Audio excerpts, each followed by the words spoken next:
Well, hello there, internet neighbors.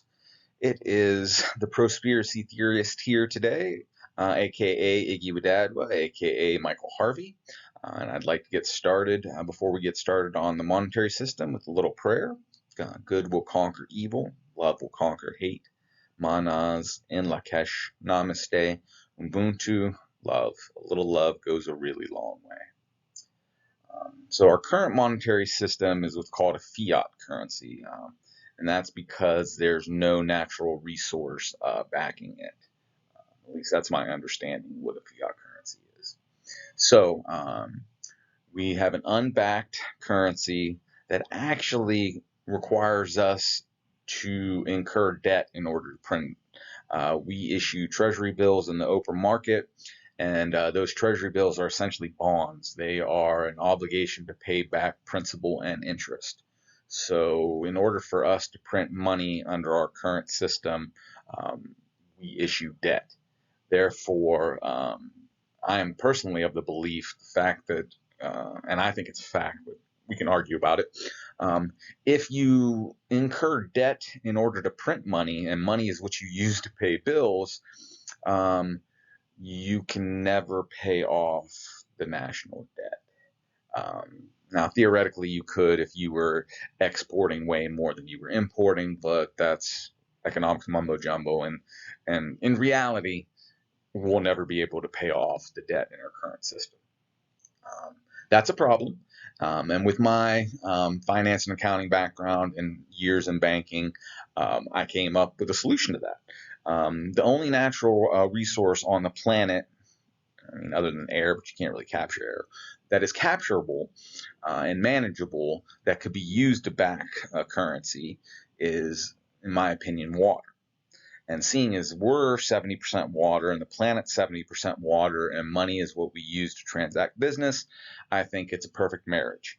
And if we were to back the dollar with water, that would give people incentive to purify water, which would purify the planet and make things better. I would also penalize people for destroying water, which is also a good thing, in my opinion. And we could stop subsidizing industries that are destroying the environment and get rid of them. Because, I mean, in all honesty, our monetary system doesn't take into account the true cost of things. And I think having a currency backed by water would start taking into account the true cost of things. Because pollution is a cost that we don't really account for in our monetary system. And backing the dollar with water would begin to do that, which I think is long overdue. So my idea is to make it 100 ounces of drinkable water. We could change that to make it a smaller ounce if we need to. I just know that the average person needs somewhere around a gallon, and a gallon's 128 ounces, I believe. So, we currently have 12 Federal Reserve banks. I want to change that so that every watershed in the country is a Federal Reserve bank. And then I want to tie states to the watersheds. I'll go over that more on the government slide. But essentially, we're going to back the dollar with water. Every watershed is going to be a Federal Reserve bank. And I don't really have it on this slide, but I had a dream about something called nonprofit integrated renewable energy solutions. I call them empires. I came up with that term a lot later. But anyhow, basically, I want to turn bridges into hills and have the hill be a renewable energy power plant.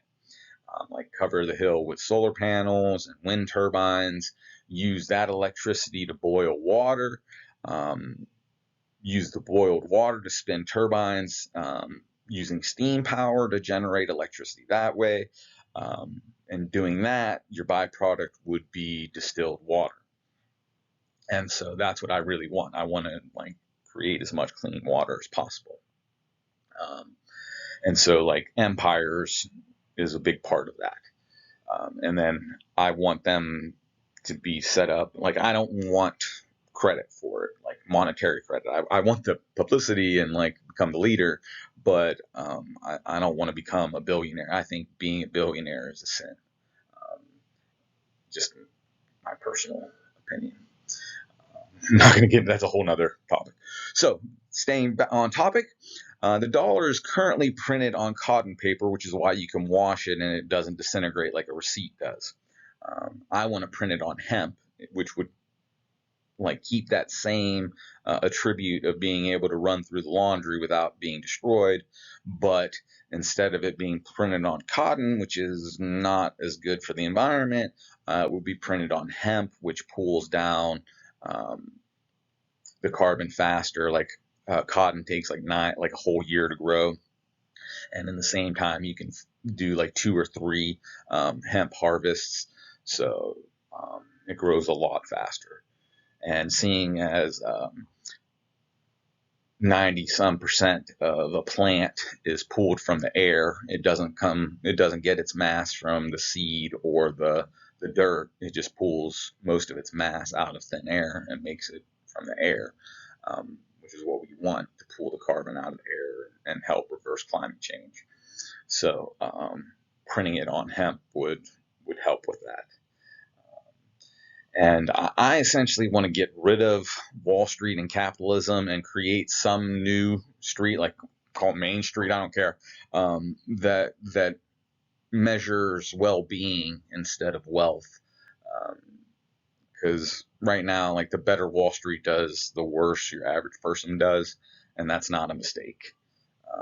There were only a handful of billionaires before they broke the unions in the late 70s, and now there's thousands of them. This was by design. And think about it, for every billion that someone has, that's 1,000 millionaires that don't exist. Because 1,000 times a million is a billion. So there's 1,000 millionaires that don't exist for every $1 billion that gets accumulated by one person. So think about that. That's 20 millionaires per state that could have their own houses paying for landscaping, gardeners, pool boys, whatever. Like that's 1,000 people not contributing, or 1,000 more millionaires not contributing to the economy. And this was by design. I think there was 13 billionaires in 1977. Feel free to research this. And now there's close to 3,000. Like this was very intentional. And the tax system is geared to create these billionaires. And it makes people think that they can become a billionaire, but that's not really true.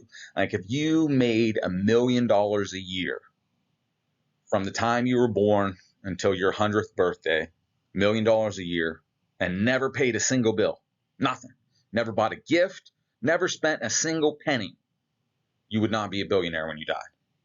You would have to live that life 10 times to have $1 billion. $1 million a year for 100 years times 10 lifetimes. That's $1 billion. You're never going to get there. Not without some type of like scam that funnels money your way. Because unless you're already in that class, you're not going to be able to get the loan to start up the company to become a billionaire. Like that's the rigged system that we live in. And the tax system, like I have this chart over here on the right. And before I go into the chart, just want to make a simple statement, and feel free to research this. We as individuals pay our bills after we've paid our taxes. So like you go to work, you make your 40 hours. If you're $10 an hour, that $400, you don't get to keep that whole 400. It gets taxed, and you end up with 300 and something. Well, businesses is the exact opposite.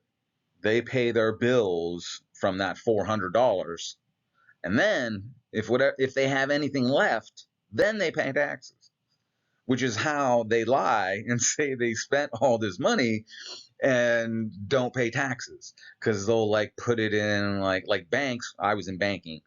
The way they do it is they put it in accounts called allowance for bad debt. because like not everybody pays their loan back. So you're allowed to put money into an account called allowance for bad debt and hide it. Like companies like GM and stuff like that, they'll just buy the next year's materials. And if you buy the next year's materials, that's an expense. And then once the money's gone, you don't pay taxes. And so that's like the other like lie that they tell us. So I want to switch the tax rate so there's no loopholes, there's no deductions, all that. Like the IRS will just go to check and make sure that you're paying the right amount, which is what they're supposed to do now. But now they have all of these like loopholes to go through and double check on. We're not going to have that. We're eliminating all that. Like whatever money you make, you pay X percent according to this chart on that.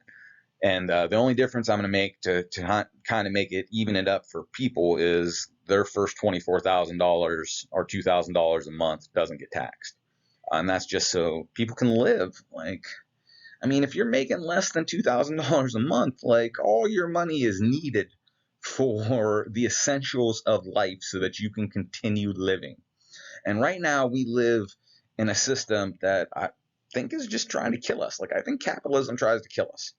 And I don't want to live in that system. And so that's what all this stuff is. And being a conspiracy theorist is about changing the entire system so that by the time I'm dead, my son doesn't have to inherit this terrible mess. And so you can read the chart. The rest of it's all pretty straightforward. And then anything over $10 million is going to be taxed at 90%. And anything over $1 billion, we're taking everything. Corporation or individual. Like, we're just taking all that and putting back towards the greater good. And so, and in doing this, I want to create 100% employment with a 20-hour minimum work week and a 40-hour maximum. Like, I want everybody out there doing something. But I want us to change to a society where we pay people to go and talk to people in nursing homes just so they're not lonely. Like, make education free, and like you can go to school and learn or teach your skill once you know something, and make schools. Like, I live in Ohio. Ohio has a college for every county. I think every state should have that. Like, every county should have a college. There should be more colleges. We should be more about learning and less about enslaving people, because that's what I really think capitalism is all about. And instead of like us people at the bottom having like limitations putting on all of our stuff, why don't we put some limitations on the people at the top? How about some maximum wages? Like, instead of like, you can only make $1 million if you put 10,000 people above the poverty line. If you have a company that employs 10,000 people, and then let's make it like a contest to see who can lift the most people up out of poverty instead of who can amass the most cotton that they're never going to use. Sorry, get a little bit fired up. I don't call myself Jesus. I call myself the white devil against devilry white. I am no angel. So I'm a scholar. And I hope you enjoyed this presentation as much as I enjoyed making it. And have a great one.